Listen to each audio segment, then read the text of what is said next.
Em nome do Pai, do Filho e do Espírito Santo. Marcos, Evangelho de São Marcos, capítulo 2, versículos de 18 a 22.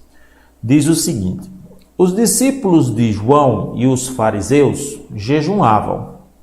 Por isso foram-lhe perguntar: por que jejumam os discípulos de João e os dos fariseus, mas os teus discípulos não jejumam? Jesus respondeu-lhes: podem porventura jejuar os convidados das núpcias, enquanto está com eles o esposo? Algumas traduções trazem o noivo, né? Enquanto tem consigo o esposo, não lhes é possível jejuar. Dias virão, porém, em que o esposo lhes será tirado, e então jejuarão. Ninguém prega retalho de pano novo em roupa velha. Do contrário, o remendo arranca novo pedaço da veste usada e torna-se pior o rasgão. E ninguém põe vinho novo em odres velhos. Se o fizer, o vinho os arrebentará e se perderá juntamente com os odres. Mas para vinho novo, odres novos. Palavra da salvação. Glória a vós, Senhor. Como sempre gosto de destacar, aqui eu não vou fazer uma pregação. Vou trazer para vocês algumas informações para ajudar vocês a compreender o texto, né? Porque o objetivo aqui não é realmente fazer uma pregação. É fazer com que você entenda melhor o texto e possa retirar o ensinamento que mais condizer, né, com a sua condição atual. Então, vamos lá. O texto começa falando sobre os discípulos de João. João aqui é o João Batista, o precursor de Jesus, né? E é importante a gente recordar isso, que João ele tinha discípulos. Na verdade, ele fez discípulos antes mesmo de Jesus, porque na condição de precursor, ele iniciou o seu ministério primeiramente, né? A gente já viu, inclusive, aqui na leitura do Evangelho de São Marcos, que ele foi para o deserto, ali ele batizava, né? E ele atraiu para si uma série de discípulos. Alguns deles, inclusive, depois tornaram-se discípulos de Jesus. Então, alguns daqueles que foram discípulos de Jesus, antes tinham sido discípulos de João Batista. E talvez tenham sido apontados até por ele mesmo, né? João apontou Jesus como sendo o Messias. Aliás, muita gente seguiu João Batista porque pensava que ele era o Messias, né? Nós temos vários textos na Escritura em que os fariseus ficam um pouco nessa dúvida, né? Os doutores da lei até indagam diretamente se ele não é o Messias, e muita gente, vendo nele aquele ascetismo, né? Aquela vida santa, aquele anúncio vigoroso, achou que ele poderia ser o Messias, já que era uma expectativa, né? Por isso, João, muitas vezes, confundido com Jesus. E ele, João Batista, se a gente for pegar assim a grosso modo no Evangelho, ele era mais rigoroso no cumprimento da lei do que o próprio Jesus Cristo, por razões provavelmente encontradas também no Evangelho. A gente deve se recordar que João Batista era filho de Zacarias. Zacarias era um sacerdote, então deve ter ensinado muitas coisas da prática da lei, né, de uma maneira muito mais rigorista, mais alinhada com o partido dos fariseus, mais do que até mesmo São José e Nossa Senhora teriam ensinado a Jesus. Não que eles não praticassem a lei, eles também praticavam, mas me faça entender, eu espero que me faça entender, né?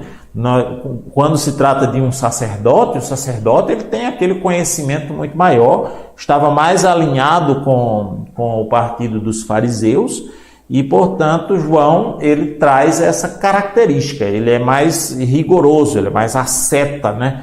Ele está mais focado na prática da lei, muito embora o batismo dele seja um batismo de conversão para além da lei. E na lei judaica, isso aqui é importante que a gente entenda, existiam 3 práticas que eram consideradas por assim dizer, as mais piedosas, que era a oração, a esmola e o jejum. Essas 3 coisas eram três coisas importantíssimas na prática religiosa de um judeu, né, de alguém que quisesse cumprir a sua lei, a lei de Deus. A oração, inclusive, era feita em várias horas do dia. Ainda hoje, no catolicismo, nós temos uma herança dessa prática judaica, né, que é a chamada liturgia das horas, que os padres rezam, né, que é um livro, né, que tem várias horas do dia, desde as matinas, as laudes. Essas terminologias querem dizer, fazem referência aos horários, né? As matinas, matinal, laudes, louvor, quer dizer, o primeiro louvor, depois hora média, que são as horas do meio do dia, de 9 de meio-dia e de 3 horas da tarde, até as vésperas, que é a oração das 6 da tarde, as vespertinas, né? E depois as completas, que é a última do dia. Então, você tem hoje no catolicismo, os monges, sobretudo, rezam às 7 horas, todas essas horas litúrgicas, e é, de certa maneira, uma herança dessa prática judaica de fazer oração em diversas horas do dia. A esmola era muito importante para eles, por razões também explicáveis, compreensíveis, porque muita gente naquele tempo dependia de esmola. Era muito mais do que hoje, né? Hoje você tem pessoas que talvez dependam da caridade dos outros, mas sempre tem uma alternativa, né? Tem um programa social, tem uma maneira de encaixar um serviço social, uma forma de trazer a pessoa para algum tipo de dignidade, né?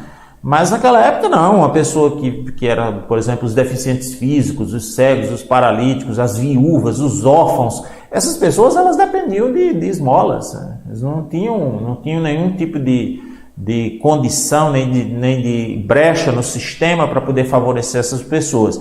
Por isso, a esmola era tida como uma coisa muito séria, uma prática muito piedosa, que era para poder fazer essa caridade às pessoas que não tinham condição de se sustentar por si próprios, né?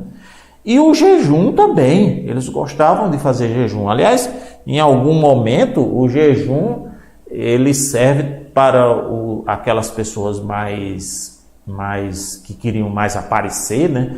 Que queriam ser tidas como pessoas religiosas. O jejum em muitos momentos serviu mais para vanglória do que para outra coisa, né? Eles, inclusive no Antigo Testamento, você vai encontrar algumas passagens dos profetas que fazem essa crítica.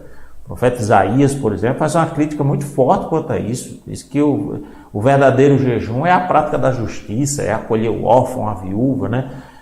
Não que ele esteja dizendo que é errado jejuar, mas ele está enfatizando, como ainda hoje se deve enfatizar, que o fato de você jejuar, né, dissociado da prática da justiça, da caridade, da vivência do evangelho, de um autêntico testemunho de vida, né, torna inútil aquele jejum, né?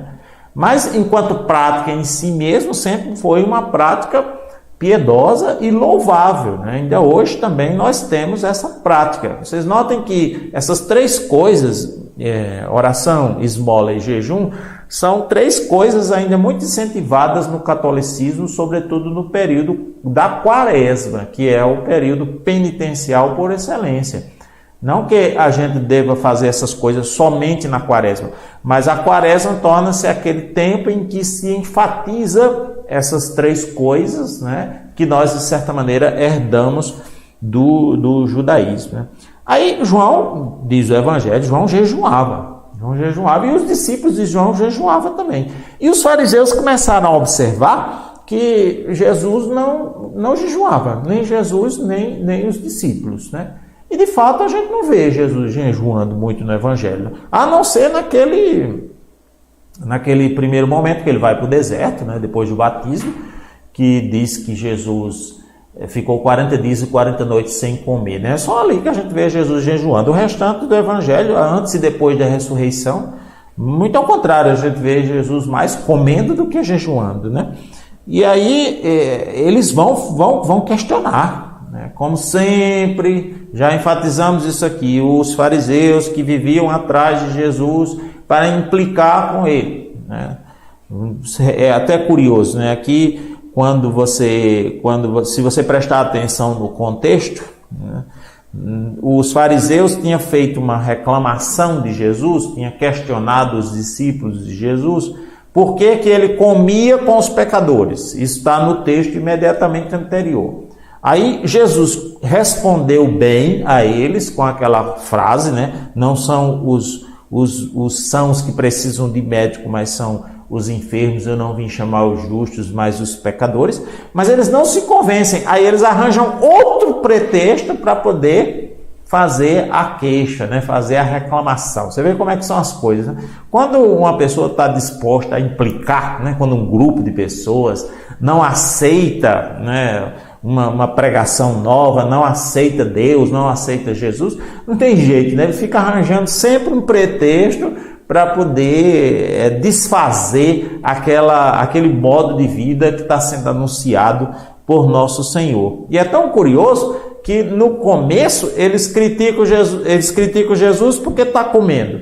E agora critica Jesus porque não está jejuando. Então, uma hora critica porque come, outra hora critica porque não come. É uma coisa muito esquisita, né? Chegam lá na frente, Jesus inclusive se queixa, né? Diz, vocês são engraçados, né? Veio João Batista, não comia e vocês reclamavam. E aí o Filho do Homem vem, come e vocês reclamam. Quer dizer, reclama de todo jeito, né? E aí quando eles fazem esse questionamento, aí Jesus fez outra comparação lógica. É sempre mais interessante o Evangelho, eu gosto de destacar isso, né?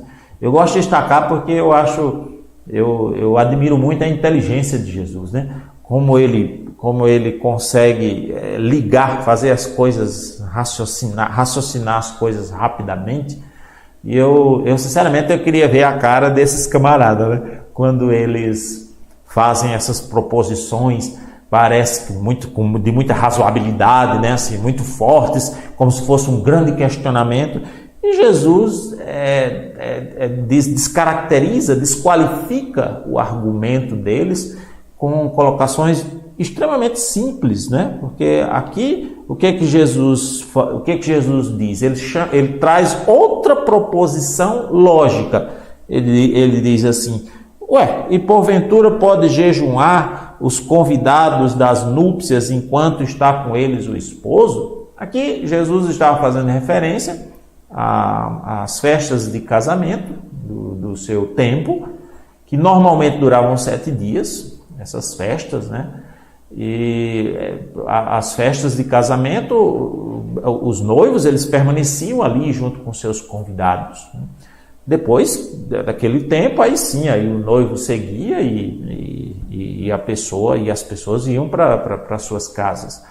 É mais ou menos como acontece hoje em dia, do mesmo jeito, né?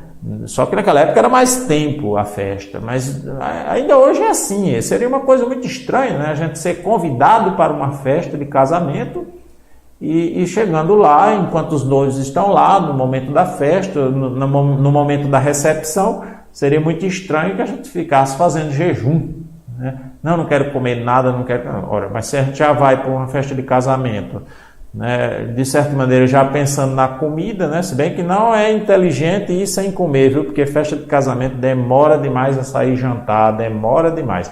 E tem umas que quando a noiva atrasa é aquela complicação, né? Por isso tem umas dicas para quem quer ir à festa de casamento, tem que aprender isso, né? Coma antes de ir. E de preferência, se você for amigo do padre, sente na mesa do padre que não falta comida para você, né? Mas isso aqui seria só umas dicas, se você quiser ser mais esperto, né? Porque aqui o Jesus está chamando a coisa para a lógica, né? Então não há sentido. Agora, quando o noivo lhe for tirado, quando o esposo lhe for tirado, então, aí eles vão jejuar. É interessantíssimo isso aqui, é Jesus se comparar, porque ele compara-se a ele ao esposo. Por que ele faz isso? Porque justamente com a morte e ressurreição de nosso Senhor, quando ele realizou a salvação, e isso a Bíblia está cheia disso, ele desposou a igreja, ou seja, ele tornou a igreja uma com ele. Osso dos seus ossos, carne da sua carne. No mesmo sentido em que Adão contemplou Eva, né? E quando Adão viu Eva, disse assim, né? Agora sim, osso dos meus ossos, carne da minha carne, está comigo, é a minha semelhante. Do mesmo jeito, Jesus, quando realizou a sua salvação, ele fez da igreja a sua esposa, e a igreja somos nós, né? Então, nós não podemos jejuar enquanto o esposo está conosco. Agora, vai chegar o momento, e Jesus estava se referindo à sua morte, né?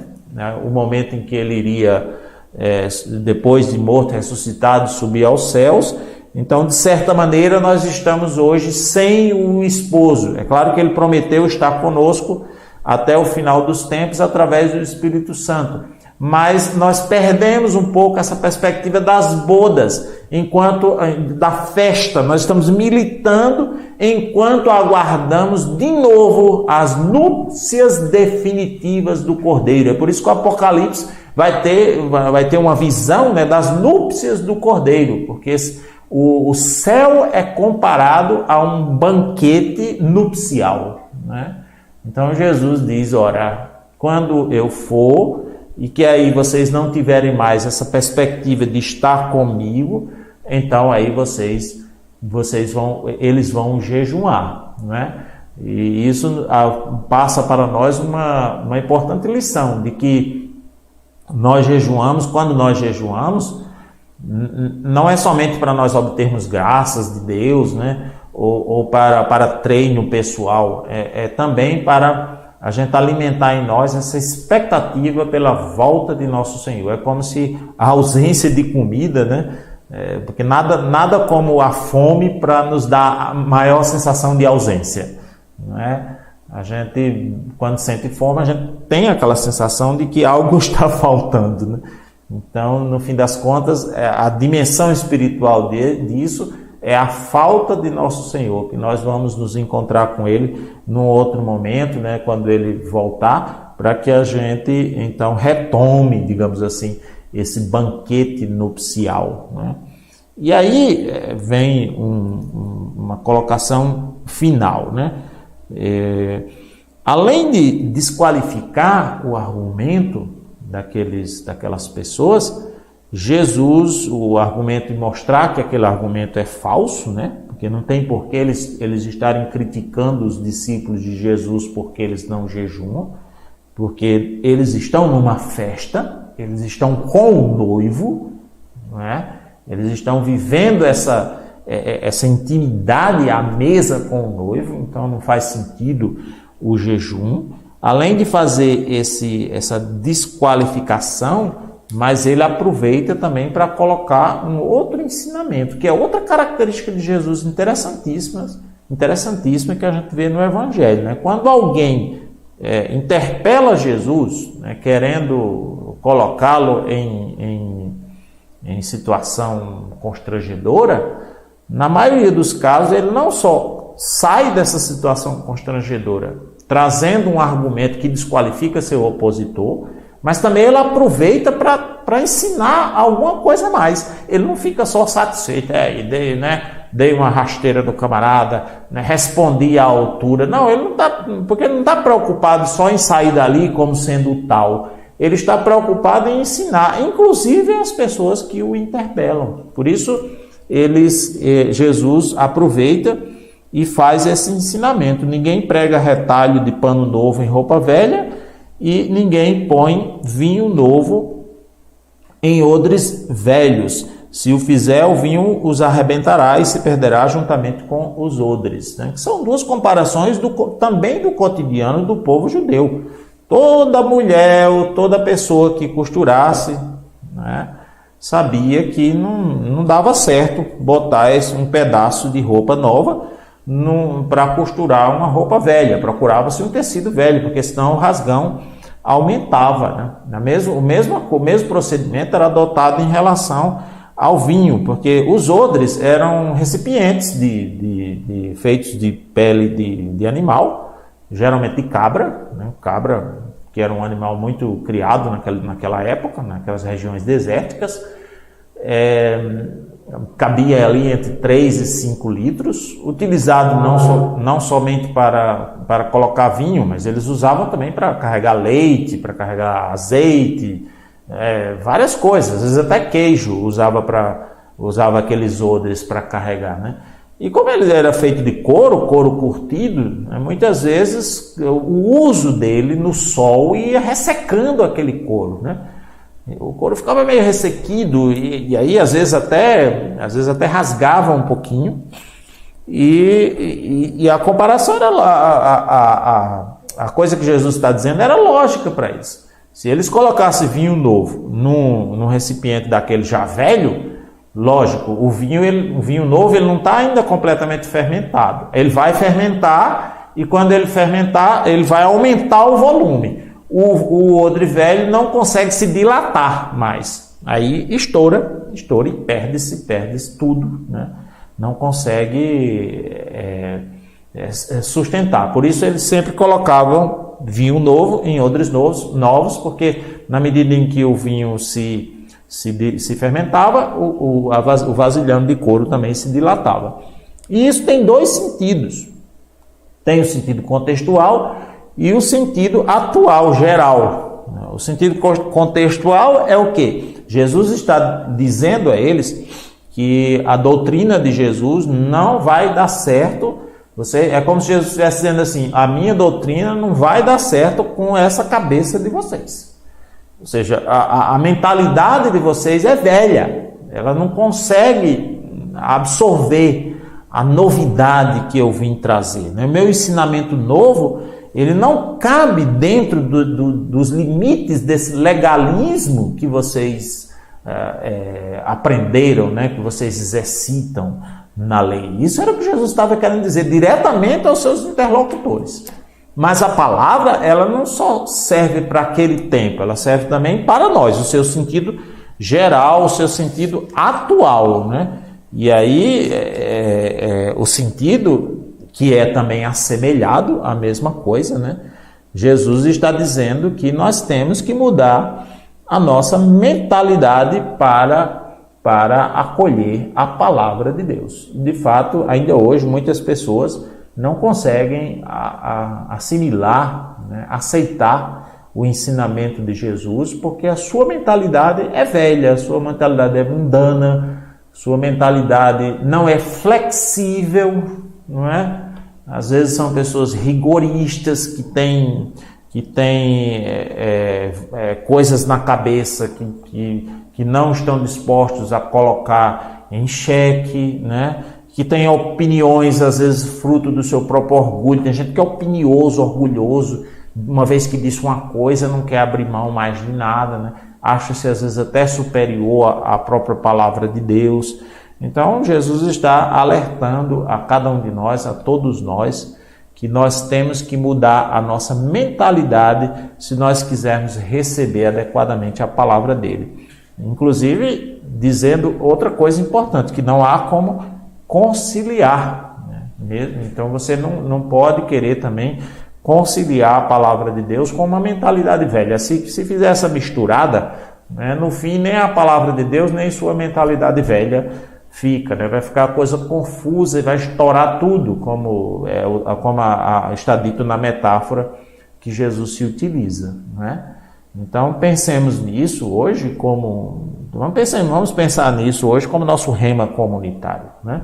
O rema principal desta palavra, no meu entender, é este, né? Hoje nós precisaríamos ser interpelados pela palavra de Deus para mudar nossa mentalidade, pedir ao Senhor, ao Espírito Santo que mude nossa mentalidade, estar diante do Senhor com humildade, né, diante da sua palavra, disposto a abrir mão de certos conceitos, certas maneiras de ver as coisas, nem sempre alinhadas com a palavra de Deus, né, despojados do orgulho, das opiniões cristalizadas. Isso é que é importante para nós no dia de hoje. Mas eu não quero só trazer esse rema, eu quero que você também faça a sua leitura. Nós possamos ler agora de posse dessas informações. Vamos ler de novo o texto e vamos ler nesta expectativa de que salte no nosso coração um rema, né? A palavra de Deus fala com você, ela é uma pessoa. A palavra de Deus não é só um livro, é uma pessoa, é o próprio Jesus Cristo, porque Jesus Cristo é a palavra. Então ela fala com você. Vamos fazer agora uma segunda leitura nesse tom de meditação, né? Meditação, por isso eu vou fazer a leitura um pouco mais lenta, para que vocês possam ser inspirados pelo Espírito Santo e essa graça, esse rema salte no seu coração, no seu pensamento. Os discípulos de João e os fariseus jejuavam. Por isso, foram-lhe perguntar, os fariseus no caso, né? Por que jejuam os discípulos de João e os dos fariseus, mas os teus discípulos não jejuam? Jesus respondeu-lhes: porventura podem jejuar os convidados das núpcias, enquanto está com eles o esposo? Enquanto tem consigo o esposo, não lhes é possível jejuar. Dias virão, porém, em que o esposo lhe será tirado, e então jejuarão. E aí Jesus aproveita para dar o seu ensinamento. Ninguém prega retalho de pano novo em roupa velha. Do contrário, o remendo arranca novo pedaço da veste usada e torna-se pior o rasgão. E ninguém põe vinho novo em odres velhos. Se o fizer, o vinho os arrebentará e se perderá juntamente com os odres.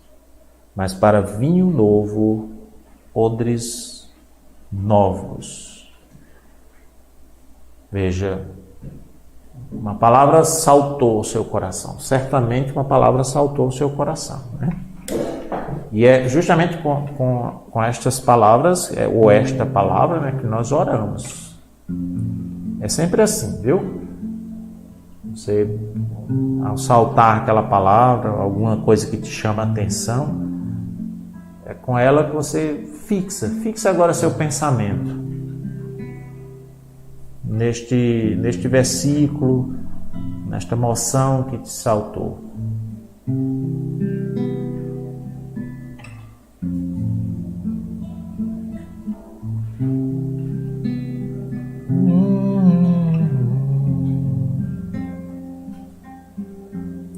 Se você puder, até estiver no lugar conveniente, pode até fechar um pouco seus olhos e ficar com esse texto que te saltou no coração, aí na sua mente, fazendo uma espécie de ressoar, né?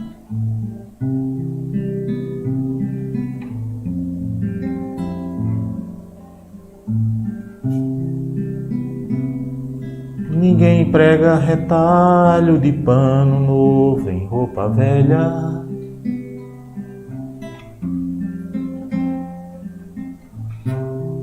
E ninguém põe vinho novo em odres velhos.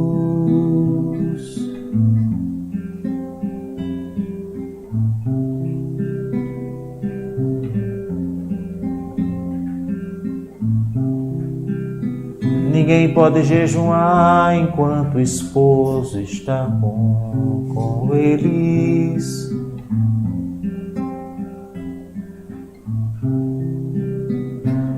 Quando o esposo for tirado, jejuarão. Deixe ressoar o texto, ressoar o rema que saltou no teu coração. De maneira muito simples, a palavra de Deus vai nos inspirando. E é com isso que nós rezamos. Coloque diante de Deus a sua vida a partir daquilo que Ele te fala. É muito bom fazer isso, sabia? É muito bom a gente rezar a partir daquilo que Deus fala. Não somente a partir daquilo que nós já chegamos, né? Já entendemos, já sentimos. Para vinho novo, odres novos. Por isso nós te pedimos, ó Deus, nesse momento, nós te pedimos de todo o coração, renova a nossa mentalidade, ajuda-nos, Senhor, a mudar nosso pensamento, nossa maneira de ser, ajuda-nos, Senhor, a nos colocar diante da Tua Palavra com humildade, ajuda-nos a nos desvencilhar daquela mentalidade cristalizada, das opiniões, frutos do nosso orgulho, frutos daquilo que nós absorvemos ao longo dos anos, dos tempos. Senhor, nós abrimos o nosso coração para Ti, nós abrimos a nossa vida, nós confiamos em Ti, Senhor. Nós confiamos em Ti, sabemos que a Tua graça é muito maior do que nós, que o Teu pensamento é maior do que o nosso, e é por isso que nós estamos aqui diante da Tua Palavra, nesta noite, querendo Te ouvir, querendo escutar a Tua voz, querendo escutar o Teu amor. Nós pedimos tantas graças a Ti, Senhor, pedimos tantos milagres, recebemos de Ti tantas coisas boas. Hoje nós pedimos por nós, pedimos pelo nosso interior, pela nossa vida, pelo nosso coração, pelo nosso ser. Dá-nos ter um coração novo, um coração voltado para vós. Dá-nos, Senhor. Renova o nosso coração, renova o nosso interior, Senhor. Envia Teu Espírito Santo. Me faz novo, todo novo, renovado em Jesus. Me faz novo, todo novo, renovado em Jesus. Espírito Santo vem, Santo vem, Espírito Santo vem, Santo vem, Espírito de Deus. Cante comigo, é fácil.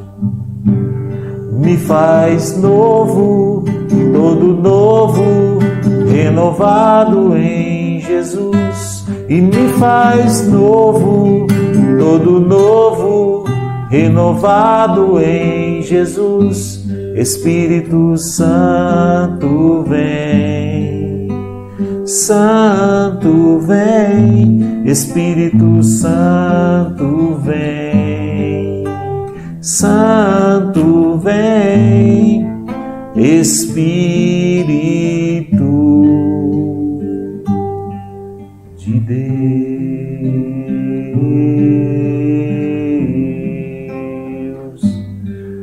de Deus.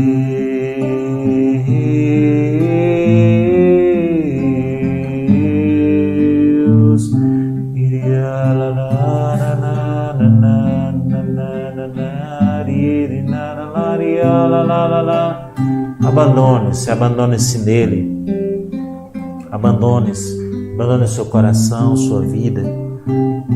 Nós, com o nosso esforço, podemos contribuir com Deus, mas é Ele que, com a sua graça, nos faz novos, nos transforma, nos deixa em condições de acolher a sua doutrina.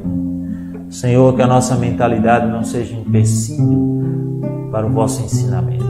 Dá-nos, ó Deus, não sermos endurecidos, de coração endurecidos, resistentes à Tua palavra, porque ela veio para nos transformar, para mudar a nossa vida, para nos tornar mais felizes, mais fortes, para nos dar coragem, força para enfrentar a vida, enfrentar os sofrimentos deste mundo. Nós precisamos dela, precisamos do alimento da palavra, Senhor. Por isso, envia Teu Espírito Santo e renova-nos, Senhor.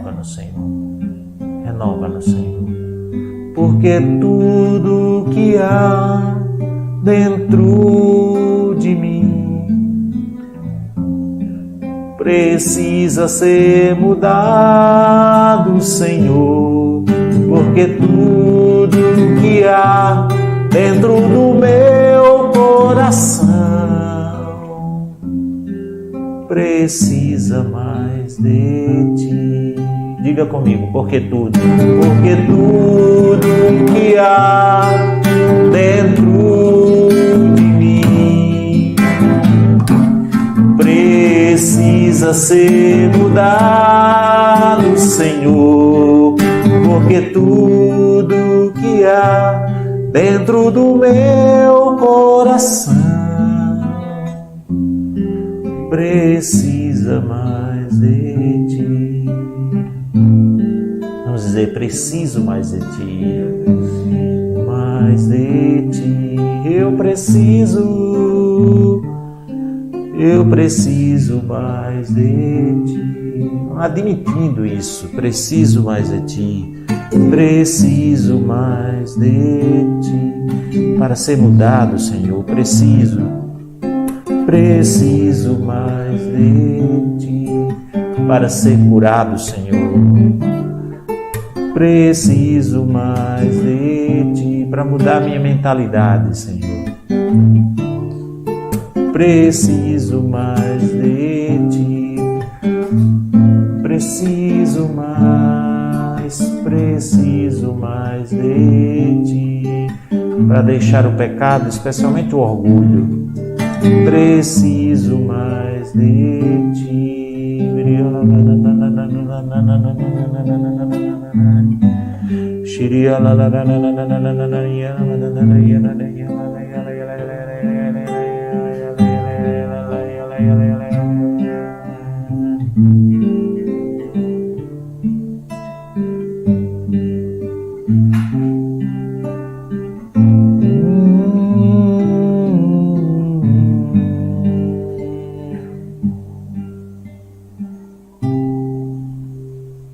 Agora deixe a palavra fazer no seu coração.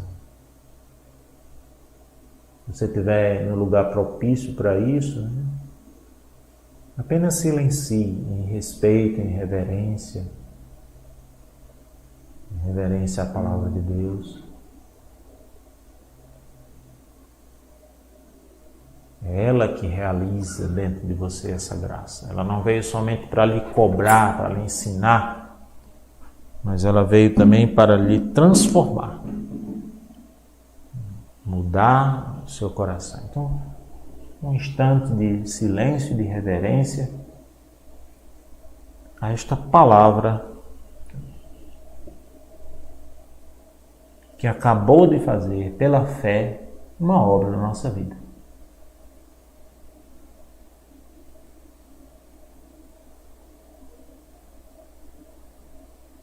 Muito obrigado, meu Deus. Bendito seja o teu nome para sempre. Amém. Tua palavra